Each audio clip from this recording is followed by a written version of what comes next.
বউকে ডিভোর্স দেওয়ার জন্য পাপু কোর্টে গিয়ে হাজির হয়। জজ সাহেব তখন পাপুকে বলে, তুমি ডিভোর্স কেন চাইছো? তখন পাপু বলে, স্যার বউ আমাকে দিয়ে সব কাজ করায়, ঘর মোছায়, বাসন মাজায়, কাপড় কাচায়, এমনকি পেঁয়াজ রসুন পর্যন্ত ছোলায়। তখন জজ সাহেব বলে, তাতে অসুবিধাটা কি? তুমি বরং এক কাজ করো, রসুনটা ছোলার আগে একটু আগুনে সেকে নেবে, তাহলে দেখবে খুব সুন্দরভাবে ছাড়ানো হবে। আর পেঁয়াজটা ছোলার আগে পেঁয়াজটা কিছুক্ষণ ফ্রিজে রাখবে, তাহলে যখন ছুলবে তখন আর তোমার চোখ জ্বালা করবে না।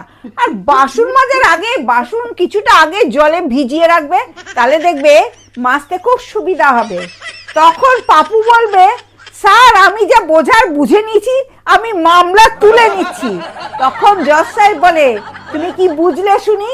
তখন পাপু বলে, স্যার আপনার অবস্থা আমার থেকেও খারাপ।